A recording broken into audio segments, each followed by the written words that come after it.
Tô não. Oxente, por que não? Tô bem mal. Tá, e qual foi o melhor, então? Quais foram, talvez, né, os melhores? O show, assim, que você vai contar pra todo mundo. Cara, tem 2 shows muito, muito fodas. 3, na verdade. Um foi um show que a gente fez em Salvador, no Parque de Exposições. Eu acho que tinha em torno de umas 100 mil pessoas. Era Magníficos, Ivete, Harmonia do Samba. Era uma galera. Harmonia tá na área, isso aqui vai pegar. Cara, tava completamente lotado. E a gente abriu o show com o Chamego Chaveco. Na época eu sabia que a música tava muito bem na Bahia. Mas... E a gente abria com a capelinha. Será que tem... Bem lento, como no DVD. Uhum. Cara, quando eu comecei isso, que eu olhei, o povo levantou os braços, começou a cantar a música. Eu dizia, meu Deus. Eu tava sem acreditar. Não tinha uma pessoa com a mão para baixo, sem cantar. E eu não pedi nada, eu entrei e cantei. Cara, eles cantaram. Eu não cantei mais, porque eu chorei. Aí eu disse, caramba, realmente tá estourado. Caramba, eu boto fé, viu? E aí, a mesma coisa aconteceu na gravação no primeiro DVD da Magníficos, que foi muito, muito emocionante para mim, por N fatores. Foi aonde? Lá em Recife, no Classic Hall. E outro show muito emocionante para mim foi o meu primeiro show em carreira solo. Fazia muitos anos que eu não sentia frio na barriga para subir no palco. E esse show eu passei a semana inteira tensa. Porque passava milhões de coisas pela minha cabeça. Meu Deus, será que o povo vai gostar? Meu Deus, será que eu escolhi um repertório bom? Será que a banda vai agradar? Enfim, era 1000 coisas. E aí, quando eu subi no palco, eu fiz um show muito alegre, muito feliz, mas eu achei que ninguém tinha gostado do show. Oxente.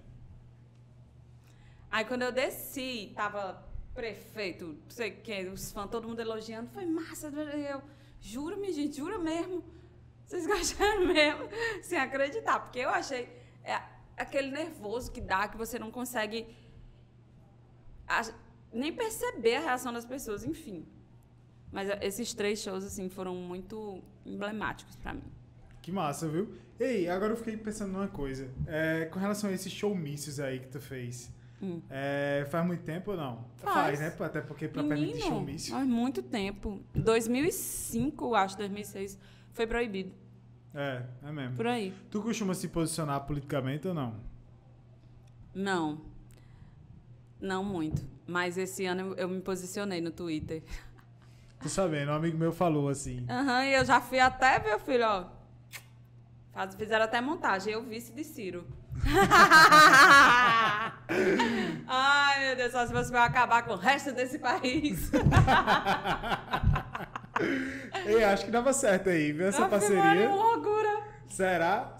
Sei lá. Ei, deixa eu te contar uma. Conte duas? Quando eu era criança, eu era fã de Ciro, pô. É mesmo. Cara, É mesmo, lá no Ceará. quem não é do Ceará não tem noção do que aquele cara representa, não. Era ele e Tasso Gereissati, os dois. Mas eu era muito fã dele. E eu olhava pra ele, eu dizia, pirralhinha, tipo, 6, 7 anos. Eu dizia, eu vou casar com o Ciro. Quando eu cresci, eu vou casar com o Ciro. Era. Eu o vi muito longe, no Conjunto Ceará. É perto de Messejana, no Ceará. Ele descendo de um carro, ia fazer um comício lá. Gente, ele tava tão longe de mim, mas eu vi. Ainda deu pra ver. Eu fiquei louca. Eu acho que eu já tinha uns 12 anos, por aí. É o homem da minha vida. Não, aí eu já sabia que não era o homem da minha vida. Eu já sabia que eu era só fã dele, assim. Porque minha mãe era muito louca por eles, dois. Como político mesmo, porque Que nessa Ciro época... e Cid não, né? Tá Ciro, sabe? Não. Ciro e Tasso. Tá, Cid Quando não... eu conheci Cid, conheci muito de perto Cid, porque ele era muito fã da Magníficos. Quando ele era prefeito de Sobral, ele contratava Magníficos e ia inaugurar um calçamento. Era uma festa com Magníficos. E ele enchia a cara. É mesmo, velho. Foram muitas vezes. Mas o Ciro não, eu nunca cheguei muito perto do Ciro, não. Mas, assim, todo mundo no Ceará tinha venerava o Ciro e o Tasso Gereissati. que hoje é... Acho que, se não me engano, ainda é senador. Ainda é senador, Senador, né? Também acho. Eles fizeram muito pelo Ceará. Na verdade, a gente tem mania de dizer isso. Fizeram muito. Não, eles não fizeram muito, não. Eles fizeram o que era para fazer.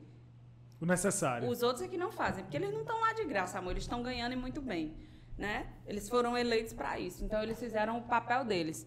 E eles foram incríveis. O Ciro, eu me lembro de um lance muito emblemático, que tinha... Faltava muita água em Fortaleza. Muita água. E ele era prefeito. E aí ele fez o Canal do Trabalhador. Era uma obra, tipo, há 6 anos, terminou em 6 meses. Caramba. E todos os dias passava na televisão ele com aquele chapeuzinho de obra dentro do capacetezinho de obra, dentro da obra. Ele ia todos os dias para a obra, fiscalizar de perto. Eu nunca esqueci isso. E eu sei que ele é meio destemperado, que eu também sou, e pior do que o que tá não pode ser. Mas, assim, uma coisa que eu tenho certeza é que ele é um cara extremamente inteligente, extremamente preparado. Se, por acaso, as pessoas quiserem colocá-lo lá, pelo menos a gente sabe que ele é um cara que vai saber falar de igual para igual com qualquer presidente desse mundo que ele for. Sabe uma coisa que eu guardo muito bem na minha memória, com relação a esse questionamento do temperamento de Ciro e tal. No tempo que eu morei em Vancouver, eu lembro que foi justamente ali em 2018, tal, 2019, que teve eleição. Sim. E eu lembro demais de uma amiga, a mãe de uma amiga da gente que foi lá visitar. Aí era perto da eleição, tá? Ela, não, Bolsonaro. Quando eu olho pra Ciro, eu imagino ele totalmente destemperado, subindo no cavalo, andando com espingarda no meio. Eu disse, oxi, como é que pode? Ela botou uma espingarda na mão errada, né, amor? Tu tá olhando pra Ciro, que nem entra nessa pauta. Ciro é uma pessoa, até certo ponto, grossa, assim, meio, às vezes até estúpida. Lembrei da história da reta escavadeira agora. Pessoa até estúpida, assim, às vezes, no posicionamento. Mas uma pessoa firme, uma pessoa que tem uma certa lisura também no que fala. Aí ela ficava, não, mas é porque Bolsonaro é mais tranquilo. Mas, minha amiga, Bolsonaro tava em cima de um carro de som, com um tripé de microfone, dizendo que ia metralhar o PT. E tu não acha que isso é mais agressivo do que a tua imaginação, não? Eu ficava incrível, velho, sem acreditar enfim, no posicionamento da galera lá, sem condição. A gente nunca vai entender o que um político, que um artista, ou, enfim, causa em outro ser humano, né? Porque é a mesma coisa, às vezes você é fã de um artista e você idolatra, e qualquer coisa que ele faça, você passa a mão na cabeça. É o mesmo sentimento. Hoje eu vejo gente que criticava algumas coisas que o PT fazia, eu também não gosto do PT, tá? Não estou defendendo o PT aqui, mas que criticava e passa a mão na cabeça de Bolsonaro, que está fazendo a mesma coisa ou pior. E vice-versa, entendeu? Gente que idolatra o Lula como se ele fosse o cara, um deus, e o cara não é. Questionável. O cara é humano, o cara errou, o cara roubou, o cara foi bandido. O cara trabalhou muito, fez muito, ajudou muito, sabe? Enfim, dois pesos e duas medidas. Eu não vejo hoje como votar em nenhum dos dois. Eu, Sâmia. Mas também, cara, quem quiser votar em Bolsonaro, quem quiser votar em Lula, eu não vou perder, não vou deixar de ser amigo de uma pessoa porque ela vai votar em uma pessoa que eu não gosto, que eu não confio. Eu acho que tá mais do que na hora de todo mundo aprender a separar as coisas. Porque o povo entra... A gente resolve isso na urna. Eu vou lá e voto e pronto. Tchau, amor. A galera entra no debate de política como se estivesse discutindo o Vasco-Flamengo, Campinense 13. O povo acha que vai resolver tudo na paixão e não é assim, pô. Ou na pancada, né? Na pancada. Ou na bala. O povo vem com um discurso apaixonado e tal. Ou na retroescavadeira, que o meu candidato resolve na retroescavadeira. Mas não existe, é a mesma coisa. Tipo, essa gestão de Bolsonaro, eu acho que tem mais pontos negativos que positivos. Mas existem os positivos. Existem os positivos, não dá pra negar. A gestão de Lula, a mesma coisa. Dilma, a mesma coisa. E por que não a de Ciro no ano que vem? Uhum. Tá entendendo? Tomara, vai que vem. Ei, mas aí, beleza. Uma coisa que eu fico pensando assim, quando é que tu Você foi pra São Paulo porque é o lugar que mais abre portas e tal, etc. Mas quando é que tu se viu, assim, seguro de ir desbravar essa metrópole? Então, qual foi a parada? Deixa eu tirar as paradas aí. Cara, eu sou imperativo, eu ia ficar mexendo com esse controle, ia tirar a pilha dele. Aí desliga o ar, Aí fudeu. Aí, ó, deixa eu falar, qual foi a parada? Eu viralizei na internet ano passado, mais ou menos em outubro. Foi quando começou a minha viralização. Inclusive, um dado, em outubro eu fui o maior Instagram do Brasil, velho. Tá porra. Foi o que mais ganhou seguidor no Brasil em outubro. Aí quer dizer que a Paraíba tem Juliette. Porra, aliás, era. Tem Lucas Vral e de trás Juliette. Antes de né? Juliette eu tava lá, viu? Mas Juliette foi um absurdo, né? O que aconteceu Moral, naquela bicho, ali? moral. Existe, né? Fenômeno. Fenômeno. Orgulho da nossa Paraíba. Mas. Quando foi outubro, novembro, eu comecei a ganhar seguidor pra caralho. Tipo assim, no início eu não entendia tudo que eu tava vivendo, sabe? Porque é tudo muito novo. Qual foi a parada? Muita gente tava crescendo no TikTok. E qual foi a minha? Eu cresci no Twitter primeiro, antes do Instagram eu cresci no Twitter, velho. Sim. Eu primeiro ganhei seguidor no Twitter, depois eu ganhei no Instagram. E a galera normalmente que tá ganhando seguidor nessa nova era da pandemia, que a galera diz que é a geração da pandemia, né? Que é a gente. Sim. A galera ganha no TikTok, mas às vezes não converte pro Instagram. Tem 10 milhões no TikTok e 500 mil no Instagram. Tá ligado? Dois universos diferentes. Eles não conseguem converter. E o meu já foi o contrário, eu cresci muito no Instagram. Eu cresci no Instagram e no Twitter, entendeu? Então, quando começou a acontecer essa parada, eu fiquei, caralho, o que tá acontecendo com minha vida e tal? Mano, eu dormia com 800 mil seguidores, acordava com 820. Caramba. Quando dava 12 horas da manhã, eu tava com 835. Era seguidor por segundo, então a coisa foi acontecendo rápido. E eu sem entender tudo que tava acontecendo. E aí, qual foi a parada? Qual foi a virada de chave? Foi quando eu via pessoas que eu era fã dizendo que era meu fã. Tá ligado? Parece que o jogo virou, não é mesmo? Exato. Só que eu falei, caralho, que zoeira da boca. Porra, esse cara é meu fã, não tem nada a ver. Só que, mano, depois eu entendi tudo aquilo, tá ligado? Eu comecei a entender a parada. Foi quando em novembro do ano passado, que eu acho que eu tinha 1.700.000, 800, eu viajei pra Bahia, pra Salvador, que meu tio tava lá e falei, Vral, vem aqui pra casa, ele tava fazendo uma campanha, ano passado teve eleição, né? Uhum. Ele tava terminando a campanha e ia passar mais 15 dias em Salvador. Ele fez, Vral, vem pra cá, tem hotel pago, tudo pago pra tu, comprei a passagem pra tu, vem, eu fui. Eu bem no hype, assim, tava bem no hype mesmo. Aí, mano, eu cheguei em Salvador, eu tirava foto com todo mundo, era absurdo, eu não sabia o que era aquilo. Imagina, você nunca foi ninguém na vida, saía com os amigos de boa, tomava uma cervejinha, aí você para no aeroporto, a galera, tu é o menino do Instagram? Pum, foto. Tu é o menino do TikTok? Pum, foto. Tu é o menino do Twitter? Pum, foto. Aí eu começava a fazer, o que é isso, velho? Como assim a pessoa tá pegando foto comigo? Aí, tipo assim, nem minha família, ninguém entendia, mano, era bizarro. A gente chegava num restaurante, a galera pedindo pra tirar foto comigo, aí quando veio o gerente era meu fã. Aí, mano, começou a acontecer umas coisas assim, bizarras. E aí eu viajei pra essa cidade, quando eu viajei pra essa cidade grande, eu comecei a entender, Salvador já é uma cidade grande pra caramba. Então, quando eu fui pra Salvador, eu comecei a viver coisas que eu nunca tinha vivido na minha vida. Meio que comecei a aproveitar a fama, entendeu? Uhum. Não de um sentido de ganhar dinheiro, porque eu não ganhava no real. Era tipo assim, meio que eu comecei a viver a fama, tirar foto nos cantos, ia pros cantos, a galera me dava canto especial pra sentar. Era mó resenha. Aí eu, caralho, que resenha, que massa. Isso é muito da hora, o cara, nossa, desbravado. Aí, de Salvador, meu primo fez, mano, vamos continuar a viagem, vamos pra Brasília.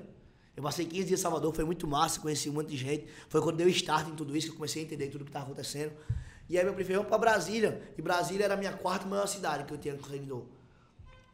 Então, porque tu já tava Era com 1 São milhão Paulo, e pouco, tu já tinha me tava com traqueado 1.700.000, aí tava, Aí era São Paulo, Rio de Janeiro, Porto Alegre e Brasília. Aí eu fiz, mano, Brasília deve ser da hora. Eu vou. Aí ele fez, tu vai, eu vou. Eu falei, é de carro. Eu falei, caralho, de Salvador pra Brasília de carro, é 12. Meu irmão, é longe pra caramba. Aí, bora. Entrei, partimos pra Brasília. Nisso, eu tinha criado um personagem em Salvador, que foi um brother meu, que viveu intensamente comigo lá, chama Big. E a galera ficou louca com eu e ele junto, porque qual era a parada? Quando eu cheguei em Salvador, eu não conhecia nada, e ele me levava pra tudo, fazia os rolês e tal, era desenroladão, levava... Aí a galera ficou fissurada com ele nos stories, tá ligado? A galera, porra, Big. Mano, eu dei uma roupa pra ele, ele ganhou 10 mil seguidores quase. Porra, mó resenha. E aí foi muito da hora que a gente viveu um momento intenso e eu falei a galera que ele não ia pra Brasília. E ele entrou dentro da mala e foi, velho, com a gente. Foi sem mesmo, a galera véio. saber. Quando eu cheguei lá, mostrei ele pra... em Brasília, mó resenha. Aí em Brasília foi muito da hora, mano. Porque em Brasília que eu conheci a fama duplicado, porque eu via muita gente, por exemplo, em Salvador, eu vi muito fã E fã, tipo assim, normal, assim, pessoas normais. Em Brasília eu vi empresários que eram meu fã. Aí já foi outra destrave de chave. Com certeza. São pessoas que eram donas de, tipo, bares que eram estourados na cidade, que eu ia e tal, exclusividade. Aí, mano, eu vivi outra parada em Brasília. Então, aí vivi esse tempo em Brasília também e fui pra São Paulo. Em São Paulo eu passei, eu acho que foi 5 ou foi 6 dias. Isso em novembro do ano passado. Novembro de 2019. Dezembro de 2019. De 2020. Oxe, é mesmo, velho, 2020. Caramba. Quando eu fui pra São Paulo, mano, aí, mano, caralho, foi incrível. Assim que eu cheguei em São Paulo, eu fui pra uma balada lá chamada Vila JK. Tipo, como o horário tava restrito já na época, né? Até tal hora, distanciamento. Mas, mano, quando eu fui na balada, porra, eu vi aquela galera que eu era fã, que era exatamente esse povo que falava no Instagram, que eu não via pessoalmente, dizendo que era meu fã, que aí quando eu cheguei na balada, a galera, porra, maior tratamento comigo, caralho, essa cidade é foda, filho. Aí eu vivi uma parada, tipo assim, eu vivi 5 dias em São Paulo, foi muito intenso. Aí eu fiquei apaixonado. Aí eu, caralho, velho, essa cidade é... Na época que a gente começou a usar com o Pedro, e a Anvisa não reclassificou o canabidiol, a gente foi para o jornal, o Correio da Paraíba, na época que era o jornal de maior circulação aqui, e a gente deu um desabafo lá, e eu disse para o pessoal, eu vou continuar traficando, porque é a vida do meu filho que está em jogo, e se meu filho morrer, ele vira estatística para o Estado. O Estado não tem esse direito de dizer, de ditar o que é que eu devo fazer para tratar meu filho, não. Aí eu, coloquei. Aí o jornalista perguntou, e aí, velho, você teria coragem de assumir isso publicamente? Imagine isso em 2014, viu? Sim. Você tinha coragem de assumir isso publicamente? Assumo, tranquilo. Aí tirou uma foto de Pedro deitadinho, ele na época era bem comprometidozinho, ele deitado, dormia o tempo todo, era horrível. Pedro deitado, eu e a mãe de Pedro olhando para a câmera e o título da matéria, a capa do caderno de cidades. Continuarei traficando. Cara, foi uma revolução aqui dentro de João Pessoa. Vamos desmantê-la aqui. Mas não tiveram coragem de chegar perto da gente, porque a gente tinha criado uma repercussão social tão forte, um apelo social tão forte junto à sociedade, que aquelas pessoas que tendiam a oprimir, elas não tinham coragem de vir fazer isso. E eu fazer o quê? Prender um pai que está com um filho numa situação daquela e dizendo que isso aqui está salvando a vida do filho dele, eu vou te prender por isso. Ele não tinha. Em relação a esse fato específico aí que você mencionou da delação do Joesley, né? Você vê que a lei de colaboração premiada ela é de 2013, né? Esse fato aí foi 2016, então assim, ainda estava engatinhando essa questão dos parâmetros da colaboração premiada, né? Exatamente. Então aí, assim, eu como cidadão, eu acho que o Ministério Público ali, ele errou na negociação com o Joesley, porque todo o problema ali da colaboração do Joesley foi que ele conseguiu imunidade. Foi. E aí ficou uma sensação de injustiça muito grande. Pô, o cara pega o dinheiro público, né, e tal, e desvia, faz o que acontece aí, só porque delatou o presidente e ganhou imunidade, entendeu? Aí, assim, os termos da negociação é que não ficaram muito bem vistos para o cidadão comum, né, que gerou essa... Poxa, o cara tá em Nova York, tudo bem e tal, né? Pois é. E esse era o... E aí, assim, isso é uma questão de autocrítica, né? E de amadurecimento para que a gente tenha parâmetros de negociação mais claros, né? Que ali eu acho que foi uma falha do Ministério Público, foi ter aceito esse acordo com oferecimento de imunidade ao Joesley diante de tão graves crimes, né, que ele cresceu com dinheiro público, a JBS, JF, melhor dizendo, cresceu com dinheiro público. É uma questão de amadurecimento quanto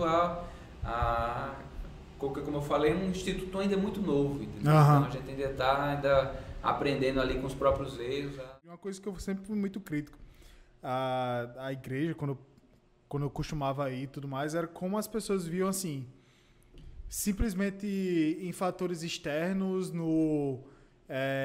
faça isso para fulano, faça isso para uma imagem e tal, tudo mais, você vai ser perdoado e que não sei o quê. E eu via que assim, então quer dizer que é muito fácil passar uma vida de pecado, de desvios e tudo mais, e em determinado momento pedir o perdão e pronto, tá resolvido a vida toda. Isso é uma coisa que sempre me pegou muito assim, era minha pulga atrás da orelha com relação à religião. Eu frequentava muita igreja católica. E não entendia, isso não entrava na minha cabeça, foi o motivo pelo qual eu deixei de ir, sendo bem sincero. Porque eu acho que muito do que as pessoas tentam projetar em uma imagem é, na verdade, o que falta nelas. Muito do que as pessoas tentam fazer com que os filhos façam, sejam e tal, tudo mais, foi algo que ela não foi, algo que faltou nela, por exemplo. E eu sentia que era muito falta de uma autocrítica, de se olhar no espelho e dizer, não, peraí, eu que tenho que fazer as coisas melhores, eu que sou responsável por isso aqui que estou fazendo. E assim, eu tô mais fazendo um adendo assim, na verdade. Sim, tô entendendo. Porque eu queria, acho que seria massa você trazer esse ponto aqui pra galera que tá ouvindo. Não é só um papo sobre motion, sobre placa de vídeo, monitor bom, nem esse tipo de coisa. Sobre a vida, né? Sobre a vida e como é que o mocho passa aí no meio, na verdade, né? E você tá ignorando a água aí que eu fui comprar pra você, viu? Quando terminar, eu coloco ela na geladeira, que ela tá quente que só a desgraça. Será que a outra tá gelada já? Vamos. Corre o risco de estar gelada, né? É bom, né? Pelo menos você não ignora aí a Minalba. E queria ouvir de você, que você vai ter mais conhecimento, no caso, é mais profundidade, é que você é o praticante e tal, de como essa visão do equilíbrio, ela é muito além do encontros dominicais na igreja. É algo muito mais prático, algo muito mais pragmático do dia a dia. É porque vocês têm que entender que Deus não criou a gente. Vixe Maria, Lucas. Tá quebrando as coisas ali. Bicho tá... Lucas, velho, foi isso, hein? Vamos lá. Vamos. Deixa o Lucas quebrando as coisas lá. A gente precisa entender uma coisa, velho, que eu preciso voltar ao raciocínio do que tu falou depois dessa pancada. Olha, gelada. Vai. Minalba, patrocina aqui. Ei, não, vira aí, não tá patrocinando, não. Mas então é um incentivo. O que foi que tu fez, hein?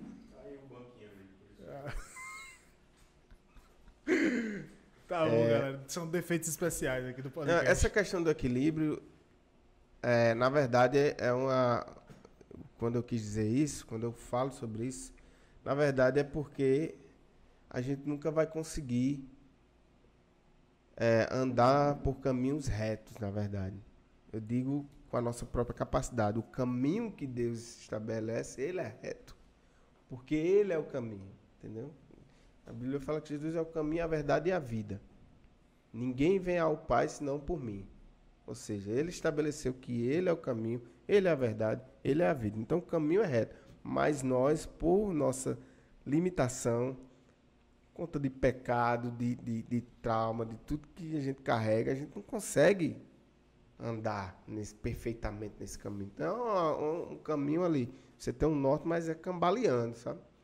Então, quando você falou dessa coisa de viver assim, mas aí pede perdão e está tudo bem, primeiro você tem que entender a questão do qual é o padrão de Deus, sabe? Quando muita gente olha os 10 mandamentos como um padrão do que não fazer, certo? O que é, na verdade. Mas o que os 10 mandamentos está fazendo ali, ele está mostrando qual é o padrão de Deus. O padrão, Deus é santo, então ele mostra ali o padrão dele para que a gente consiga ter relacionamento com ele, o padrão é aquele. Então os 10 mandamentos é mais um reflexo de quem Deus é e o que nós não conseguimos alcançar.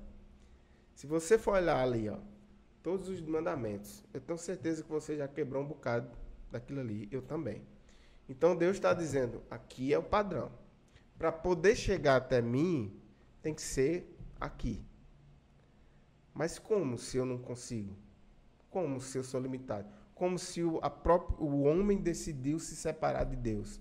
Seguir o seu próprio coração e seus próprios desejos, que é o que a gente falou. Seguir os seus próprios caminhos egoístas. Então, tem um problema aí. O padrão de Deus é alto, o homem se separou, decidiu ligar o te vira e viver por conta própria, então existe uma separação. Aí é onde entra Jesus. O que Jesus veio fazer foi justamente isso. Ele veio, antigamente, antes de Jesus, para poder haver perdão de pecados, existia o sacrifício de animais, existia ofertas. Então, você sacrificava para poder obter perdão. Só que esse sacrifício, na verdade, era só algo, um arquétipo que apontava para o que Jesus ia fazer, que seria o quê? Deus estabeleceu o padrão. O padrão é esse aqui. O homem não consegue. Então, o próprio Deus se fez sacrifício. Veio aqui, morreu para que ele próprio seja a ponte até Deus. Então, o que ele requer da gente não é que a gente vá numa igreja e cumpra o nosso papel. E reze ali umas Ave Maria e está tudo certo. Não é isso. Porque ele já fez, ele já pagou a dívida. Por isso que eu falei dessa questão desse conceito de religião. Porque religião, todas as religiões você vai ver uma coisa em comum. Sempre tem uma questão do sacrifício envolvido. Pode observar. Eu lembro quando eu tive a oportunidade de ir para a Índia e para o Camboja, em 2015.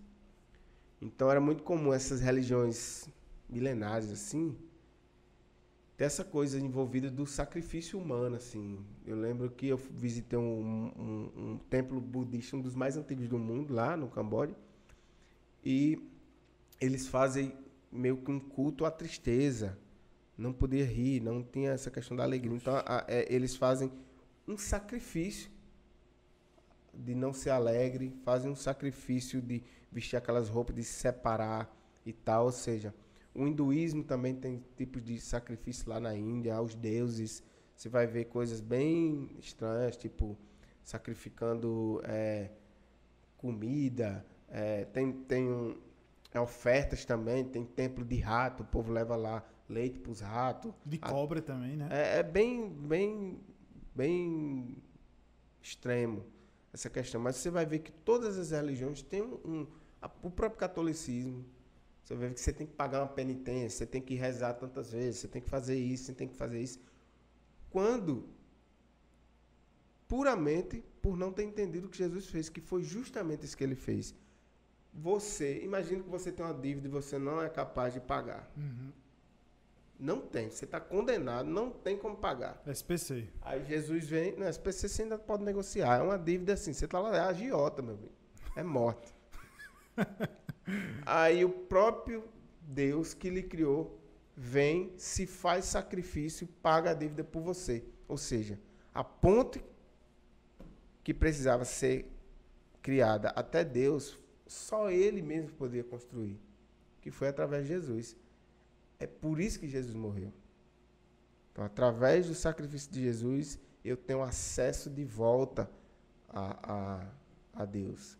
Então, é interessante porque você vai ver lá que, se você for ler os relatos lá dos evangelhos, né, você vai ver que existia um véu no templo na época, que era a separação. Justamente isso. Só quem entrava no Santo dos Santos era quem era santo.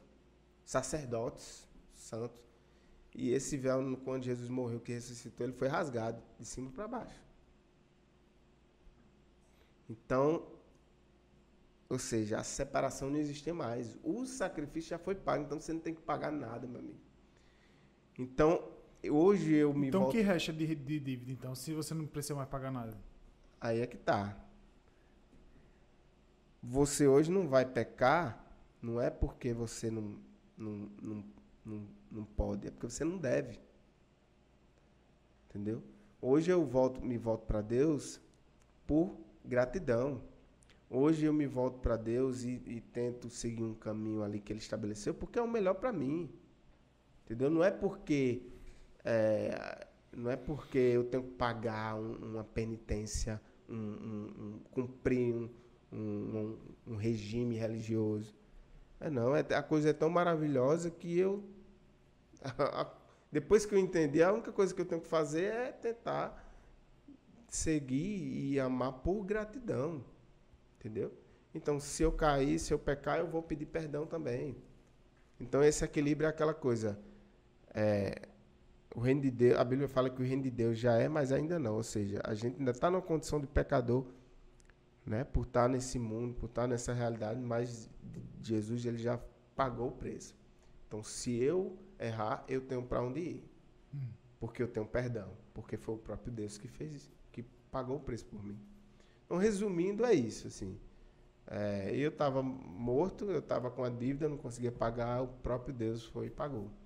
E agora, diante disso, eu só tenho uma opção, né, velho? Que é tentar andar por esse caminho e seguir. E até hoje eu só tive...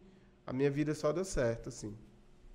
Entendeu? Não é porque eu tenho uma religião que eu tenho que cumprir normas e rituais. Não é isso. Porque o sacrifício já foi feito. É uma vida de liberdade, na verdade. Porque eu estou vivendo dentro de um framework que foi o melhor para mim. É design. Agora, sim, no lado empreendedor, como eu não empreendi lá, eu pude trazer o melhor de lá, que foi, como eu te falei, a questão da meritocracia. Sim. Eu acho isso espetacular. Se você incentiva alguém a querer ser seu melhor dentro da empresa e você diz, eu vou observar isso em você. E eu não deixo passar nada em vão na minha cozinha. Eu sou uma pessoa muito leve para trabalhar, brincalhona, mas eu sou exigente ao mesmo tempo. Então, assim, eu não tenho margem para as pessoas... eu errar 1, 2, 3, não, sabe? Se errar, eu vou pontuar, eu espero que eles cresçam com isso. Mas eu estou sempre buscando pessoas que querem crescer e eu observo isso nesse crescimento. Eu valorizo muito isso. Isso traz um sentimento de equipe muito massa dentro de um estabelecimento. Com certeza. E isso foi uma das maiores, uma das coisas que eu trouxe dos Estados Unidos, foi isso. Eu acho que eu e Felipe, né, aplica muito isso lá. Que as pessoas sentem, aqui eu posso dar meu melhor e eu vou ser reconhecido. E a empresa cresce muito com isso, quando as pessoas têm esse sentimento de valorização, sabe? E isso muda o clima, muda a vibe. Você vê as pessoas se doando, fazendo muito mais do que é pedido deles. E quando você tem isso, você é valorizado, você é respeitado, nossa, é um sentimento maravilhoso ir para o trabalho. E é muito diferente também você entender que a empresa não é de Lubianca, por exemplo. Não, você está lá dentro, você é parte daquele organismo ali. E assim, todo mundo dentro da empresa vende. Você falou do copeiro ali e tudo mais, todo mundo ali é vendedor. Então todo mundo está fazendo parte da construção de uma empresa que vai oferecer o melhor serviço, o melhor produto possível para o cliente. Total. Então, se alguém está falhando no meio do caminho, influencia completamente o trabalho de outra pessoa. E então, assim, é por isso que é tão importante que cada um entenda seu valor, sua função também, suas responsabilidades e encare aquilo, compre a briga para você. Para você olhar e dizer, bicho, beleza, o prato saiu gostoso, mas eu duvido esse prato sair gostoso se eu não tivesse feito o estoque bem direitinho, para estar tudo muito bem guardado ali na câmara fria e tudo mais. Eu digo isso a eles direto, porque assim, eu digo, isso não acontece sem vocês. E você que está na grelha, que é o Cristiano, você que está na fritadeira, que é o Tiago, você que está no garmangê, que é Clara, você que é meu sous-chefe. O garmangê? Garmangê é no frio, está fazendo os frios, tartar frio, essa carpaccio, salada. Aí eu digo, você que está aí nessa linha de produção, todo mundo tem sua importância. Então, eu quero que você se valorize em primeiro lugar e entenda a importância do seu trabalho dentro dessa empresa. Porque eu valorizo você tem que se valorizar. E a gente soma e faz uma equipe. A equipe de produção, que é a equipe da manhã, tem importância gigantesca de sentir o produto deles. Chefe, não gostei da forma que a macaxeira veio, não está dentro do padrão que eu sei que a senhora gosta. Esse tipo de feeling deles, partindo deles, para mim, tem uma importância gigantesca. Que tira uma preocupação minha, porque não é qualquer coisa de qualquer forma. Eles sabem que eu faço, não, o corte está feio. O corte não está igual. Eles têm esse zelo, porque entendem que eu prezo por isso. E se eles prezam junto comigo, todo mundo anda junto. Eu digo, eu estou aqui para ensinar e eu estou aqui para aprender. Eu tenho muito que aprender com vocês têm que aprender comigo. A gente está junto nessa.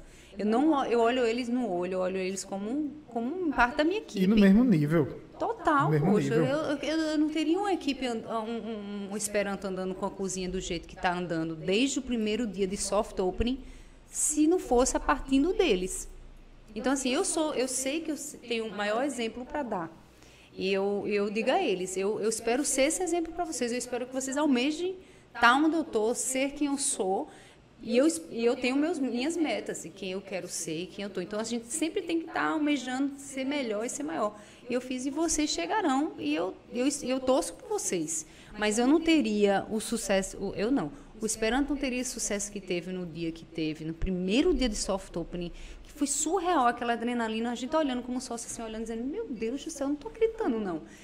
Se não fosse uma equipe tão harmoniosa. Tão coesa. Tão coisa. E foi. E está sendo. E assim, eu estou muito orgulhosa, agradecida a Deus demais, porque não é fácil conseguir mão de obra. Não é fácil. E já se entraram, já saíram bastante pessoas. E é esse lance também. E acabou de abrir. Acabou de abrir, já entraram, já saíram.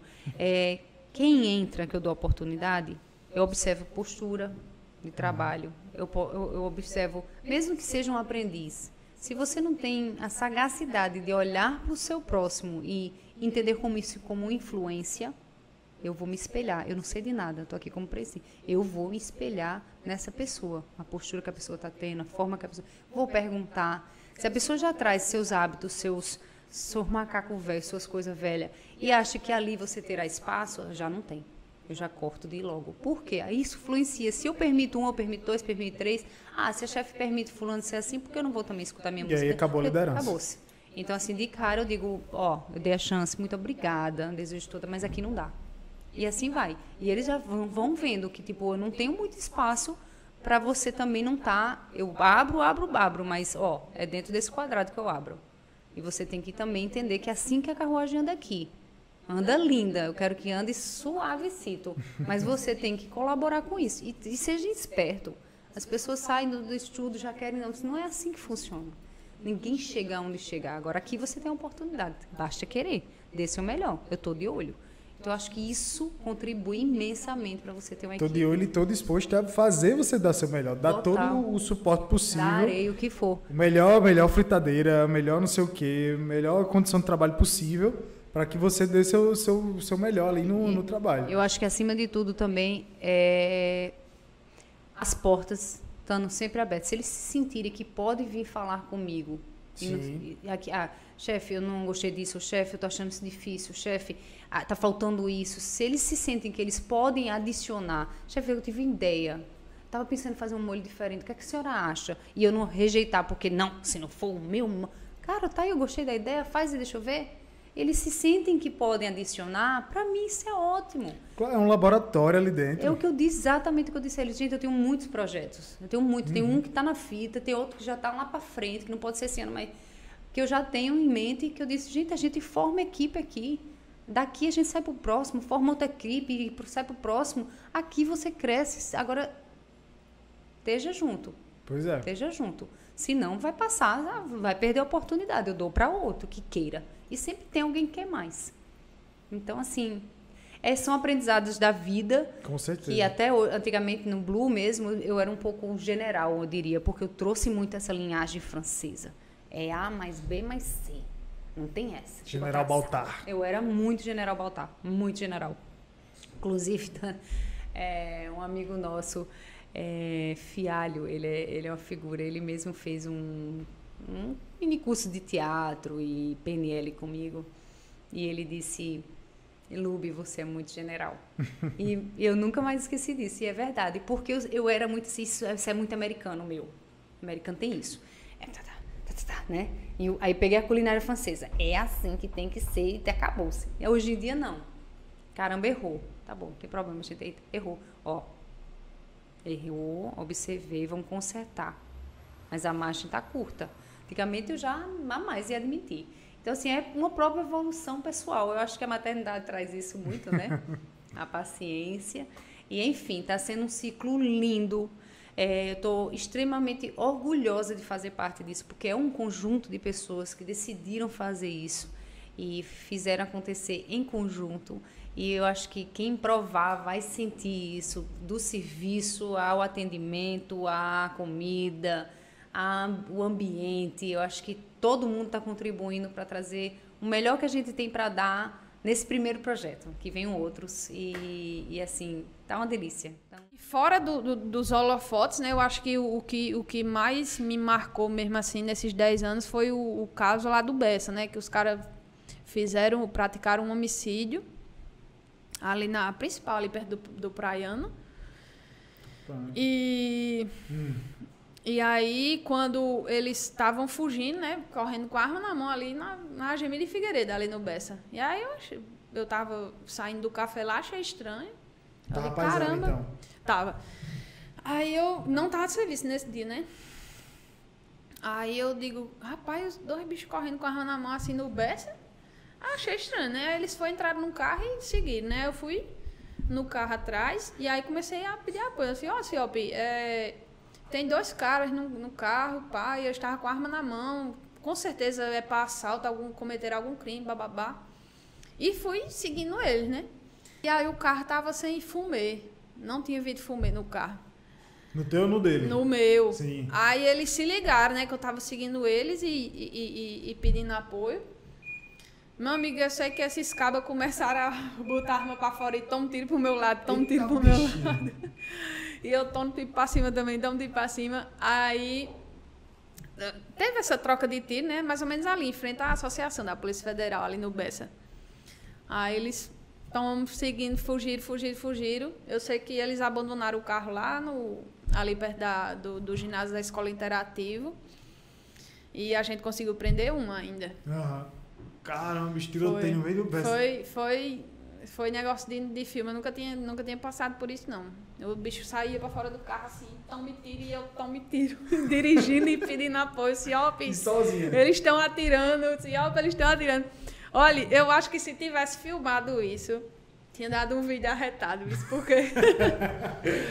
Porque, olha, quando passa a adrenalina, você fica gelado, igual eu tô assim agora. Quando a troca de tiro, muito danado. Mas depois a adrenalina vai baixando, aí você vê que, caramba, foi foda. É cada uma, velho. Se tivesse dado errado ali, eu tinha me lascado, porque... Imagina como deve ser, viu?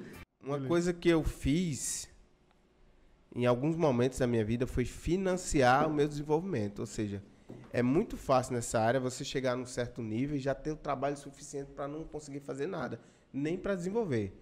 Então, teve uma época da vida ali que eu pausava projetos para que eu tivesse tempo de financiar, ou juntava uma grana, passava ali alguns meses, ou trabalhava meio período, para que eu conseguisse estudar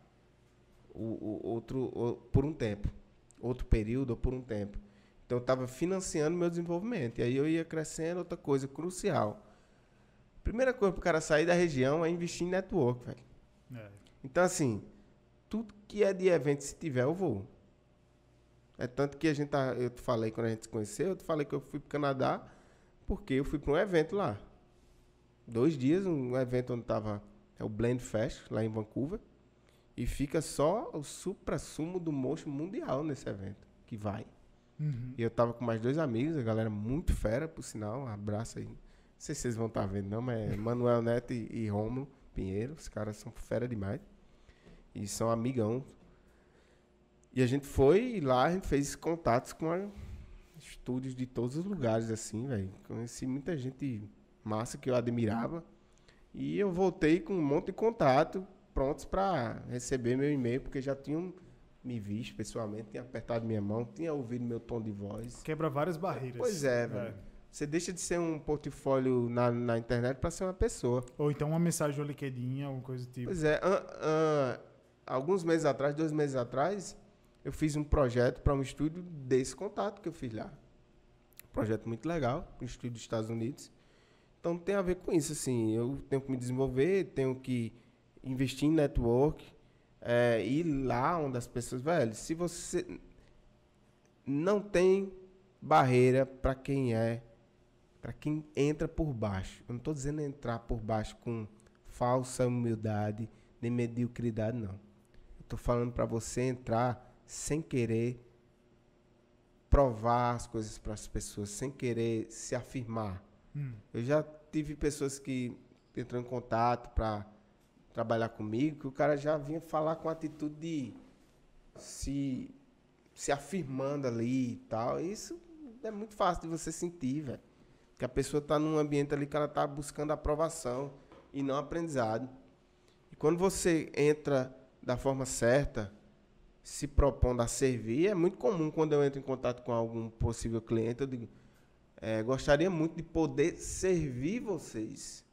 Então, a gente vai estar servindo, eu e minha equipe, a gente vai estar servindo aquelas pessoas que estão contratando a gente, velho. Então, a gente vai por aqui, ó, por baixo. E uma perspectiva que eu achei muito legal que você trouxe aqui é de, assim, enxergar na animação, enxergar nesse produto que é a animação e tal, nesse serviço, melhor dizendo, uma forma de solucionar um problema. Isso. As empresas têm problemas. Então, assim, esse é um caminho pelo qual as empresas podem solucionar o problema de uma forma eficiente. Pois é, eu até disse a um membro da nossa equipe essa semana, que eu disse, cara, a gente não vende animação, a gente vende solução do problema, através de animação. Então, às vezes é um problema, o cara quer vender mais, precisa vender mais, a animação vai ajudar. Ele precisa comunicar o negócio dele, a animação vai resolver. Ele precisa comunicar uma ideia, a animação vai resolver. Então, é um problema através de uma ferramenta muito poderosa e dinâmica e interessante. Então, a gente não pode criar problema, entendeu? Ser pedante, E outra coisa que rola muito, assim, infelizmente, assim, no mercado brasileiro, de como um todo, existe muito essa coisa dos grandes e dos pequenos. Eu lembro quando eu cheguei lá nesse estúdio que eu fui contratado na Nova Zelândia, quem trabalhava lá tinha acabado de sair, mas ainda estava fazendo alguns projetos, era um cara que eu sempre admirei, assim, Rich Noswood, o nome do cara, velho, o cara é um fenômeno, assim, o trabalho dele. E aí, quando eu estava na sala que ele entrou, o primeiro dia de trabalho que ele entrou, caramba, o cara tá aqui. Um colega de trabalho da Holanda me apresentou a ele. E eu vi, cara, super simples, solícito, não ficava buscando apreciação nem afirmação. E eu vi que a gente tem um problema aqui, sabe? Essa coisa de ego. Principalmente no mercado de agência, tem essas hierarquias e tal.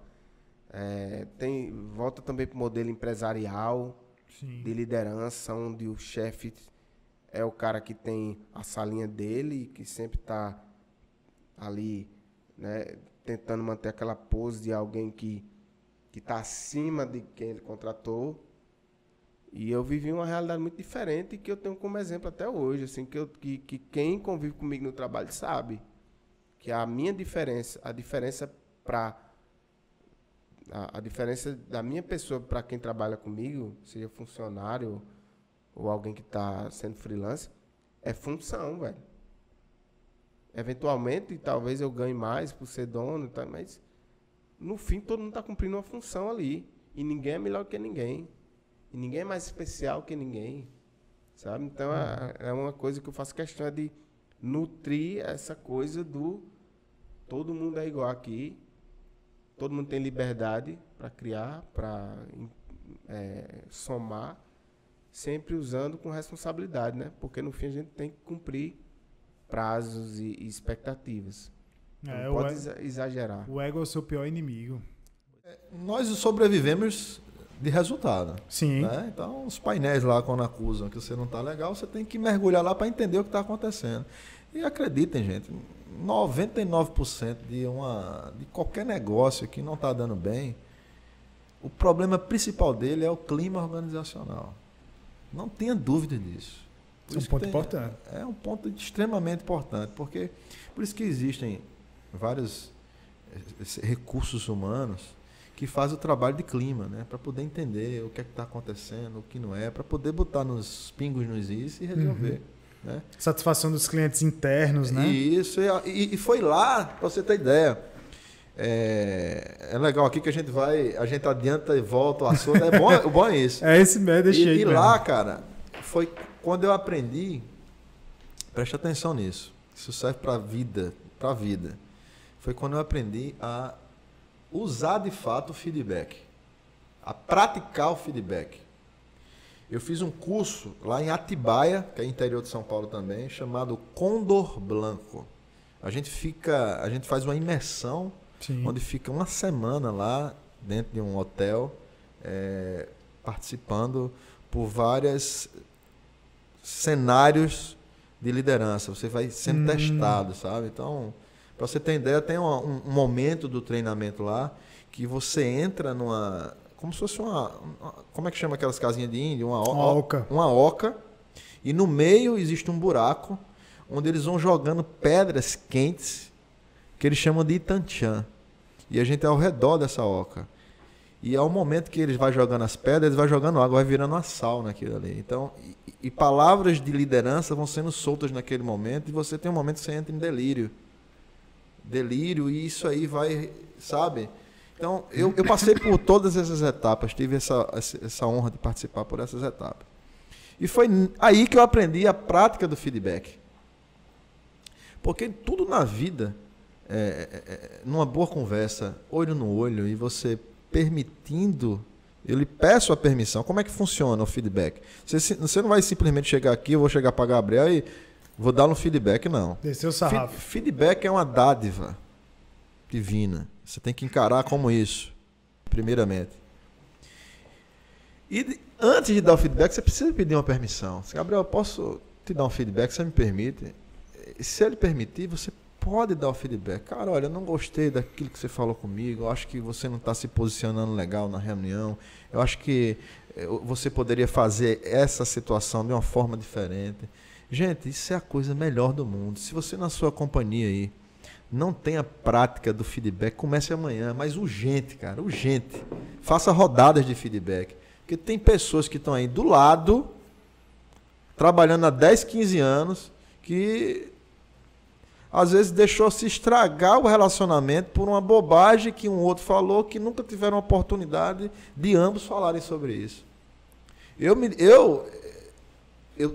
destravei muito disso lá no Magazine Luiza, porque quando eu vim para cá, quando a gente veio fazer a implantação da cultura Magazine com Lojas Maia. E que cultura organizacional é um outro ponto muito chave, né? Muito chave. Existe muito isso que eu vou falar aqui para vocês agora. Aí chega um vendedor, um funcionário seu na liderança. Cara, eu queria dizer um negócio para você, mas não conta para ninguém não. Esse cara, então não abre nem a boca. Não abre nem a boca. Se não é para eu sentar ou falar para outra pessoa que está te incomodando, não abre nem a boca. Foi muito difícil isso no início, mas depois, cara, é a melhor coisa do mundo. A gente fazia rodadas de feedback. Olha, o que é que está acontecendo aqui? Um falava para o outro e tal. Teve uma rodada de feedback que foi com o meu diretor.